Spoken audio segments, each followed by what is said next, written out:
So మీ అందరికి ఇప్పుడు ఒక సూటికి ఒక ప్రశ్న, మీరు సూటి రాకడానికి సమాధానం చెప్పాలి. నేను ఎవరు? కాదు, నేను మహారాజు. ఇప్పుడు ఏ మహారాజు? శ్రీకృష్ణ దేవరాయలు. ఎవరు నేను? మీరందరూ ఎవరు? సైనికులా? మీరు ఇప్పుడు సైనికులు కాదు, మీరందరూ ఇప్పుడు నా సభలో కవీంద్రులు. ఎవరు? మీ అందరికీ తెలుగులో ఒక చిక్కు ప్రశ్న. మీరు ఇప్పుడు నాకు ఒక వాక్యం చెప్పాలి. ఆ వాక్యంలో కేవలం 5 అక్షరాలు ఉండాలి. ఎన్ని అక్షరాలు? ఒక్కొక్క అక్షరానికి ఒక్కొక్క భాషలో ఒక్కొక్క అర్థం ఉండాలి. ఒక్కొక్క అక్షరానికి 5 వేరు భాషల్లో సమానమైన అర్థం ఉండాలి. ఆ 5 అక్షరాలని కలిపితే ఒక అర్థవంతమైన వాక్యం అవ్వాలి.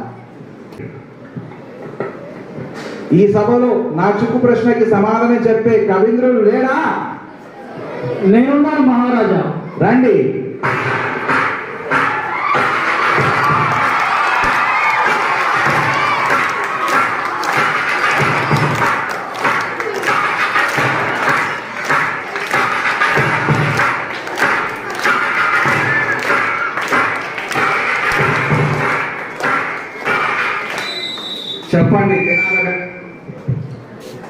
చెప్పండి తెనాలి రామకృష్ణ గారు, నేను అనుకున్న విధంగానే ఈ కవిత్రులలో మీరు మాత్రమే రాగలరు, మీరు మాత్రమే నా చిక్కు ప్రశ్నకి సమాధానం చెప్పగలరు నేను అనుకున్నచో మీరు అలాగనే వచ్చినచో సో అని చెప్పిన మళ్ళీ క్షమాపణ.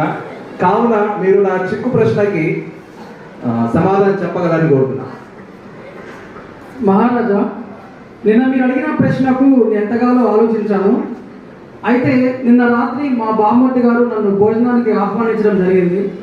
అక్కడ భోజనానికి వెళ్ళిన తర్వాత అక్కడ ఉన్న పశువుల పాకలో నేను నిద్రించడం జరిగింది. ఉన్నట్టుండి అక్కడ ఉన్నటువంటి పశువు అరుస్తూ ఉంది. ఏంటా అని వెళ్ళి చూడగా అది ఈనడం జరిగింది. వెంటనే నేను మా బామ్మర్ది దగ్గరికి పరిగెత్తుకుంటూ వెళ్ళి, అరే బావ, పశువుల పాకలో ఆవు ఈనింది అని చెప్పాను. చెప్పగానే వెంటనే అతను ఏవరా బావ అని అనడం జరిగింది. తెనాలి రామకృష్ణ గారు, నేను అడిగిన ప్రశ్న ఏంటి, మీరు చెప్తున్న సమాధానం ఏంటి? ఆవు వినడం ఏంటి? దాని గురించి నా ప్రశ్నతో సమాధానం ఎలా? మహారాజా శాంతించండి. మీరు అన్నదేంటి? ఒక వాక్యం పూర్తిగా తెలుగులో ఉండాలి, ఆ వాక్యం 5 అక్షరాలతో ఉండాలి, ఒక్కొక్క అక్షరం ఒక్కొక్క భాషలో ఉండాలని చెప్పారు మీరు. ఇక్కడ ఏ అనేది మరాఠీ పదం, అంటే రమ్మని అర్థం.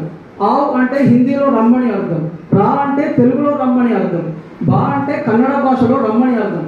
వా అంటే తమిళంలో రమ్మని అర్థం. ఫల రామకృష్ణ ఫల, మీరు మరోసారి నిరూపించారు. దేశ భాషలందు తెలుగు లెస్ అని మీరు మరోసారి నిరూపించారు. తెలుగుకి ఒకటే వికట కవి అయి ఉండాలి, అది తెనాలి రామకృష్ణ అయి ఉండాలి. కాబట్టి అలాంటి గొప్ప కవి తెనాలి రామకృష్ణ గారికి ఒకసారి అందరూ గట్టిగా చప్పట్లు కొట్టి.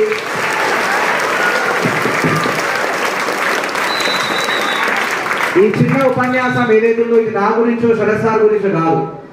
ఇది తెలుగు భాష గొప్పతనం, తెలుగు భాష సృష్టించిన గొప్ప కవులు. అలాంటి కవులలో మన ఎవరు? తెనాలి రామకృష్ణ గారు.